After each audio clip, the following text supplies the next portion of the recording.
This episode is brought to you by Netflix. Most Valuable Promotions and Netflix are hosting a blockbuster triple headliner Saturday, May 16th. Ronda Rousey returns to face fellow women's MMA pioneer Gina Carano in the main event. Plus co-mains Nate Diaz versus Mike Perry. And the best heavyweight in the world, Francis Ngannou versus Felipe Lins. Watch Ronda Rousey versus Gina Carano, live only on Netflix. Saturday, May 16th at 9 p.m. Eastern Standard Time, 6 p.m. Pacific Time. Blowing ad budget on metrics that look great till the CFO sees them? That's bull spend. And marketers are calling it out in Dashboard Confessions. I remember telling my boss, it'll be good for the brand, when leads were slow. Yeah, it wasn't. Cut the bull spend. LinkedIn lets you target by company, job title, and more. Advertise on LinkedIn. Spend $250 on your first campaign and get a $250 credit. Go to linkedin.com/campaign. Terms and conditions apply.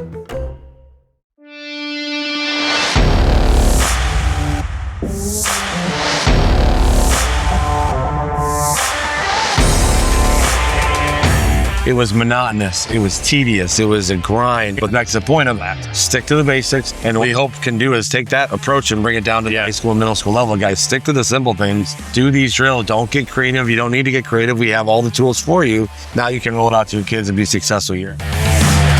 On this episode of the Coaching Coordinator Podcast, we sit down with Brookfield Central High School head coach Joel Nellis at the Wisconsin Football Coaches Association clinic this past month. We talk about building great offensive lines, developing coaches, and protecting the people behind the profession. Coach Nellis shares his lessons from his home team series on the Coaching Coordinator Network, what coaches can do to create healthier work-life balance, and how football staffs can become more efficient without sacrificing the quality of their preparation. We also dive into trench training, Joel's work with former Wisconsin and NFL great Joe Thomas, and their mission to simplify offensive line development for coaches at every level. This episode is presented by Modern Football Technology.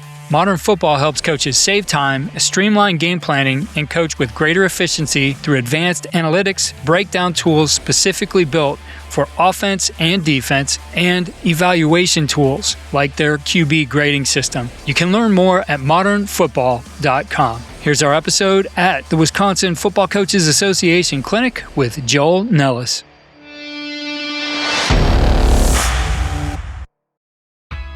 This episode is brought to you by State Farm. You know those friends who support your preference for podcasts over music on road trips? That's the energy State Farm brings to insurance. With over 19,000 local agents, they help you find the coverage that fits your needs, so you can spend less time worrying about insurance and more time enjoying the ride. Download the State Farm app or go online at statefarm.com. Like a good neighbor, State Farm is there.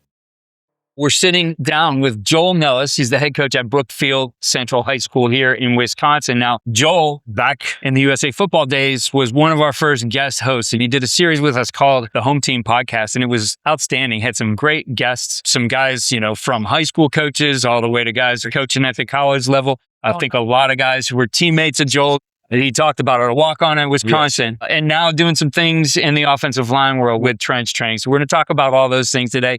Great to be sitting down with you here, actually, in person.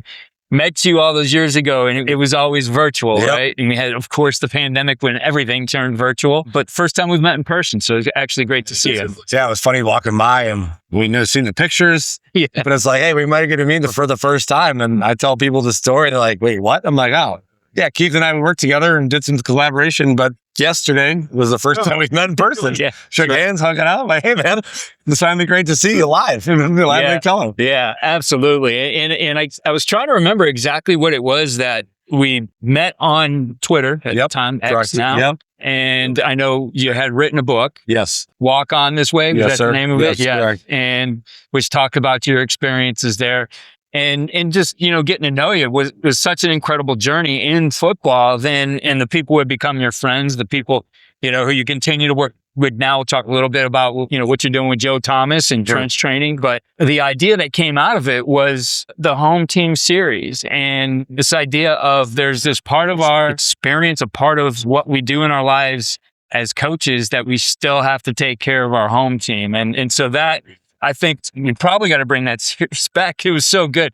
One of the things that stuck out in my mind about that was just, Sean Lewis and his way and he approached it. But let's recap that. Yeah. Just talk a little bit about everything that you did with that. Sure. Yeah. I think the focus that we had talked about was just how guys, you felt like they were losing their family because they were guarding their desk. Yeah. Right. And the idea that if I keep working and doing more, then it's going to be better. And, whether it was Coach Leonard, who is a really big efficiency guy, and now the head coach of the defense coordinator of the Buffalo Bills. Jason Effernow has been he's kind of had this pretty big rise. Yes. And now the head coach in New Mexico, and having moved X amount of times, but having to navigate, having 5 kids and doing whatever that takes as you move from place to place. So I think the impetus was just like, hey, we want to make sure that coaches see other coaches that aren't having to stay till all hours of the night, going all hours of the morning. Not that, and then that they can be still successful coaches. Right. They can still navigate the world. And we didn't have the portal and NIL at that time, which is increased. Yeah. I think guys are being very creative with staffing. But, the idea that, hey, I don't have to just live at the office, right? I have a bigger responsibility beyond that, and we even had some guys that, to their credit, maybe didn't want to be on because they didn't feel like they did that, and that was one of the interesting ones. I remember me shout out to 2 coaches who will not be named that just said, you know what, I appreciate you asking, but I really haven't done a great job. And that's hard for us. And I have, some close friends that have gotten out of college coaching, totally exhausted, totally burned out because of that grind and that they have to do. And we want guys, we love the game, care about the game. The game's not going anywhere. We want guys to feel like they can do both, be successful coaches, lead young men, and still have a life of their own, and a family that they can come home to that loves them that they just don't see on game nights and the day after. Yeah. I think, and remembering back to this, like in one of the questions I'd ask or I'd get an answer all the time or hear coaches talk about is, you have to choose the right woman. She has to be in on it and everything. And I always felt like in that answer that there's a little bit of a mistake in there too, because she has to have her own life and the things she's interested. It's not like, I need you to commit to me. And when you say I do, you're also getting this team with you too. Like, I think we see a lot of the wives who love being a part of that and do it, but they also have their own thing that they do too, that it's not like his life is my life and I'm a good coach's wife. Yeah. Like that, I think there's a little bit of a myth in there that it has to be that way. Right. I think talking to knowing some of these people personally, right? These are my friends' wives that I've known because they have their strong sense of who they are, things that they want to get done, goals and visions that they have, in addition to just helping run their family when their husband is running the show with these major programs. But I agree with you that it's a collaborative effort, right? And that's what we're trying to show. It's more than just like, hey, she's got to be along for the ride wherever we want to go. It's like there's common understandings, common agreements. Is this really better for our family? And those are other things too. It's not just the next job isn't always the better job. Right. And that was also part of the process of like talking through and listening to different insights, right? That, hey, maybe this other job, maybe another level, maybe a little more money, but is it really better for our family? And talking those decisions, I think, is really important. And it's almost like actually the thing you need to be choosing is who's the guy you're working for. Right. Who are the guys you're working with? I would agree. Rather than, I need this wife who's going to fit into this mold. Like, that's the thing that's going to bring the balance to your life, that they have a sense for that too. And I hear about those guys out there who do take that into account. I mean, a past guest on the podcast, and his name has come up several times, like that Ken Niamatsalola, like that working for him is a family first environment, right? And I joke, like there's guys out there who say family first, but they just mean their family. Like, correct. Everything's around my schedule, right? So, there's that responsibility, whatever level we're at, that, people still have their lives outside of it. Yes, there's more on their plate. It doesn't mean we shouldn't do the work. We have to do the work. We have to be accountable for all the things we're doing. But yet at the same time, this is about, your family has to develop in a healthy way as well. And they do need that there. Yes, they do. I think you said going back to the working for the right guy and understanding what those things are, family being at practice, welcoming, all those things is something that every coach should evaluate. Even as I bring people in, with families, I'm negotiating too, because, the state of Wisconsin, coaching salaries are not a really major thing. So if a guy's like, well, coach, we have a guy that's a head softball coach in our program and the season's hard. And it's like, what do you need so that I can help your family be better? Your family, you can still coach with us. It's like, well, we might have to work out what Thursday nights look like. So, okay, well, I'm willing to work with that. And some guys are like, well, I want to be all in. And it's like, dude, I need you to be in for the week of practice and Friday nights. If we got to negotiate the rest, we'll negotiate the rest. And that's what I've tried to take in mind is there's a lot of guys that only want to be in if I can only do it a certain way. And I think you can find ways in at different programs, high school, normally, be more easier. But, high school levels are like, hey, coach, I can be involved, but I can be involved in this capacity because I have some things that I have to get done. Okay, great. We'd love to have you on board. Here's what you can do for us. And that's what I think I try to carry forward from that lesson, that podcast, and try to take the things that those guys said. But like you said, I think we need to bring it back. And because now it's only gotten more stressful since we last did it. We had the transfer portal in, we had agents, we had GMs, we have, and it's crazy, how it all works. The schedules have changed. The schedules. Everything.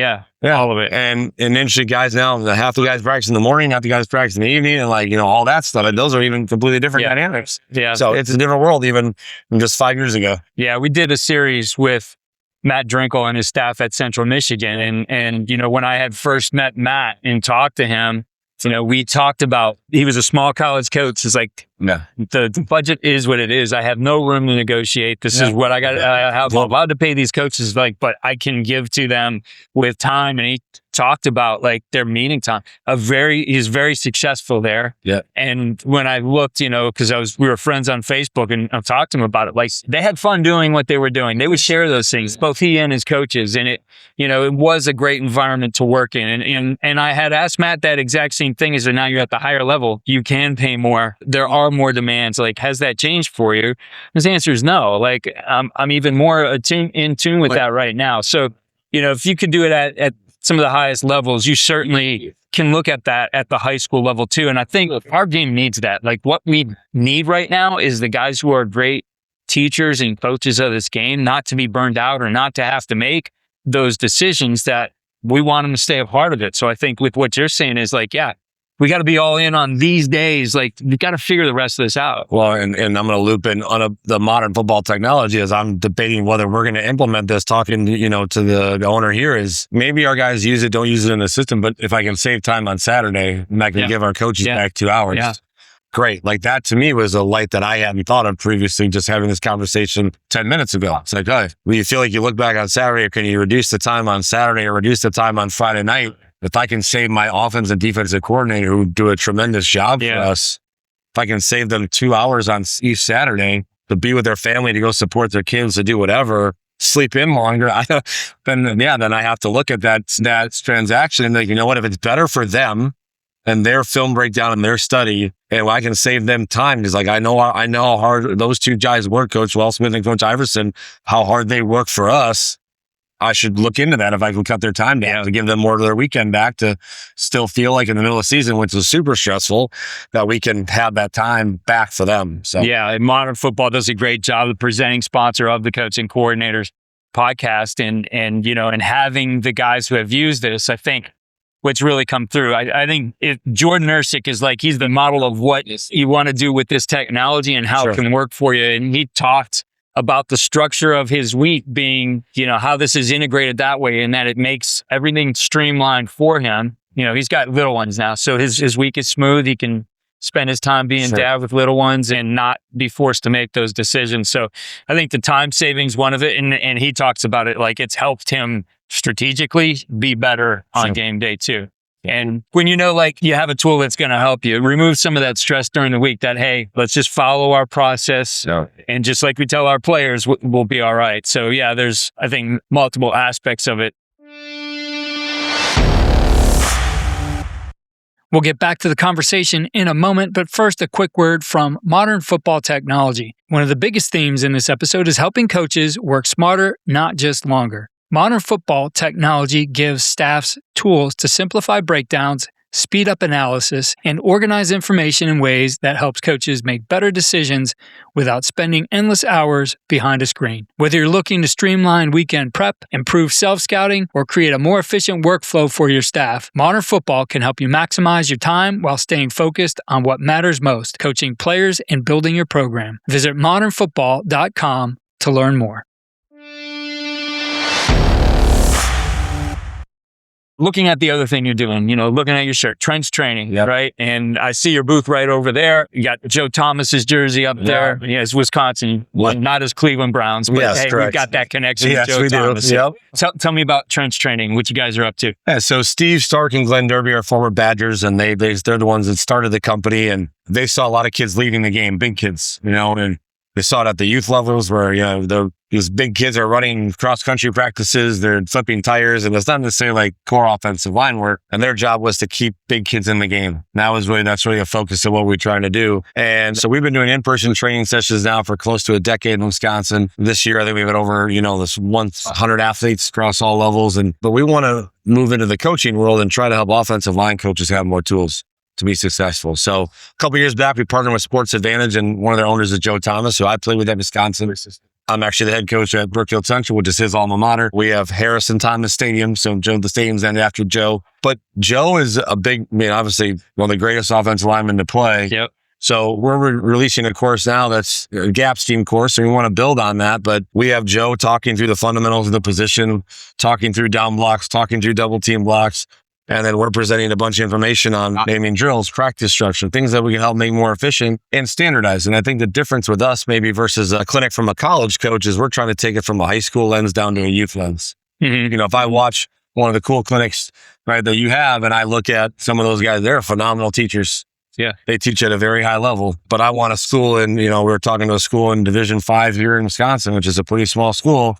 How do we get them 12 through 5th grade to be on the same page? We name the drills. How can we? And hey, listen, Joe is a fantastic teacher. He's coached in Germany, did some coaching of his own. So he's coached at a level that's equivalent.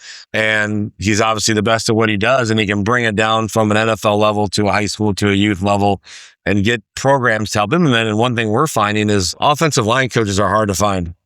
Yeah. Guys that have done it, guys that have played it. And so some of these programs, even successful programs in our area, they're constantly looking for offensive line coaches. So they may have to take a coach from receivers. So we've got a coach even in our conference who came out last year. He's like, Coach, I'm receivers, but I got to move to offensive line. Coach told me how to do this. He's like, can I come out? I'm like, yeah, man, come out and watch our drills. Like, come out to trench training. You can see how we teach things, and then you can adapt your own language. But then this course that was one of the genesis. Like, oh man, there's coaches that need some general fundamentals, general structure.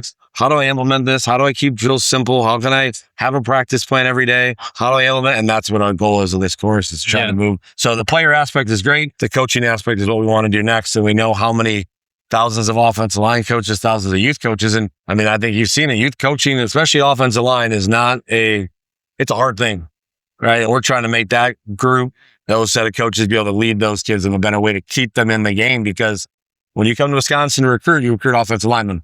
Yeah. So like that, I mean, we're fortunate enough that we've had the top 3 linemen in the state are committed to Wisconsin, and they've come through our doors and they're in our conference. But man, like that's what we want to keep those kids in, because they don't see how bright the future is if they can stick with it. Yeah. They have size and speed.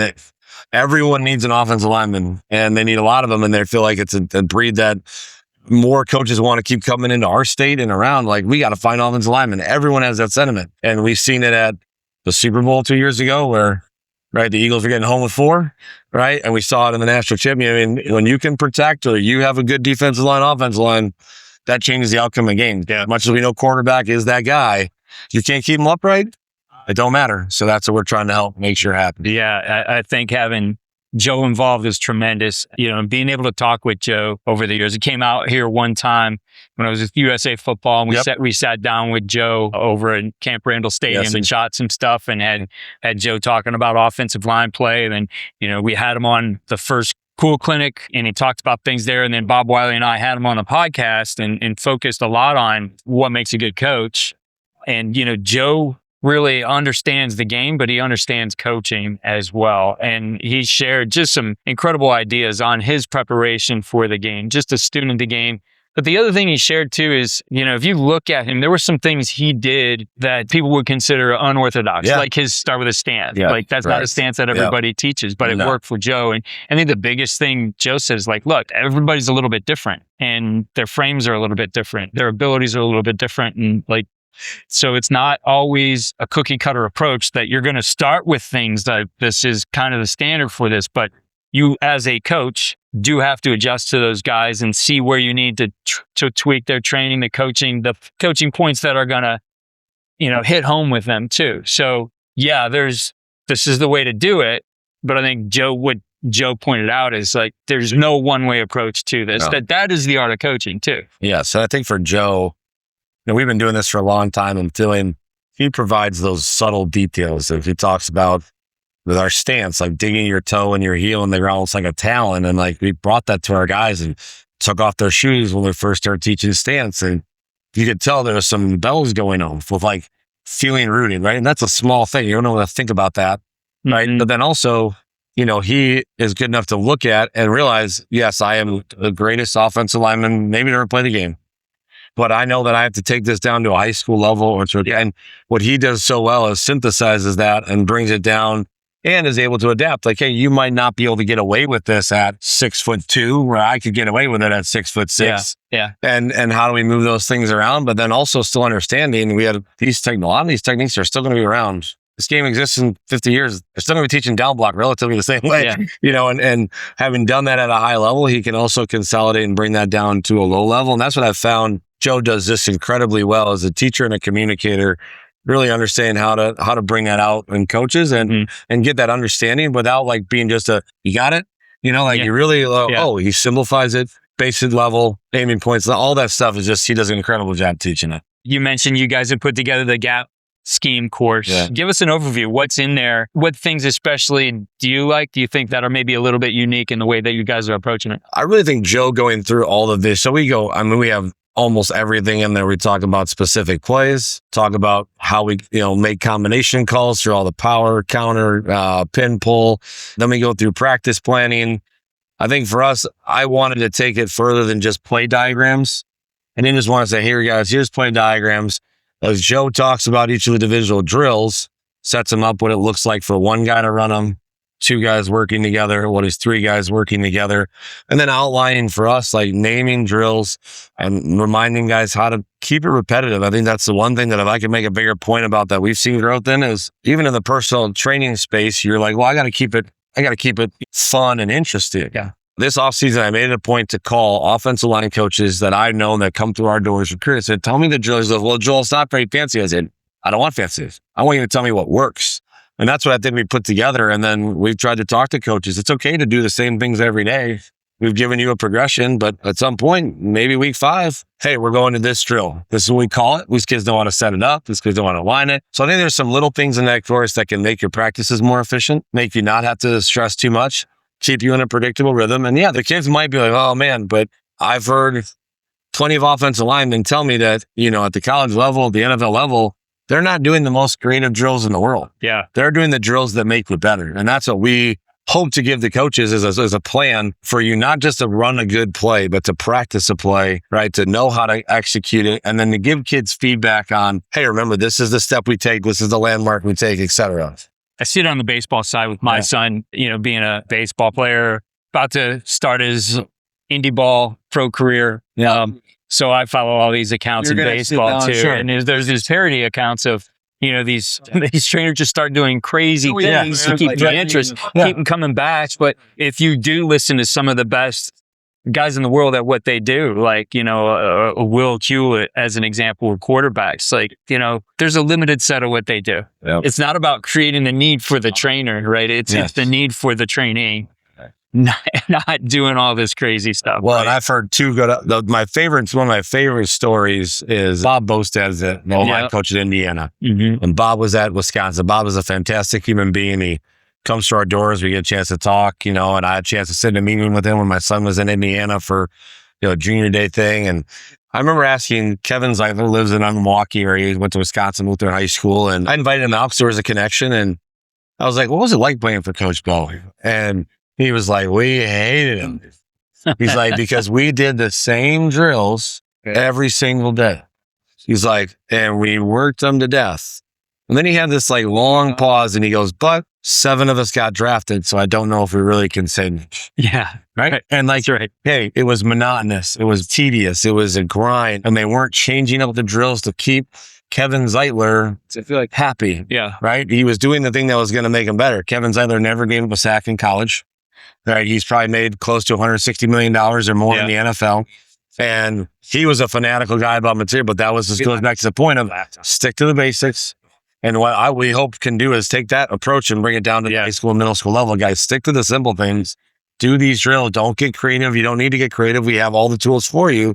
Now you can roll it out to your kids and be successful year after year. I think the biggest thing too is the application, right? And I heard someone say it gets repetition without repetition, meaning that there's the nuances within every rep of the movement of the defender or the defense or whatever's happening. Those things will change during the game too. So in those things that seem like the same thing every day, I'm sure Coach Bo and the best coaches out there, they train you to do the problem solving within that on the move. It's still the same drill. You're still doing the same things, but that guy might step a little bit differently or whatever. Right. So there's the variation. While it seems, I think you have to understand what does everyday drills really mean. It's not that we go out and do this rote memory, never varies, because the game doesn't work that way. Right. Yeah. I can't control that guy on every play, he's going to move this way. Right. So it's not taking the decision out, it's not taking the variations out of the drill, but it's understanding that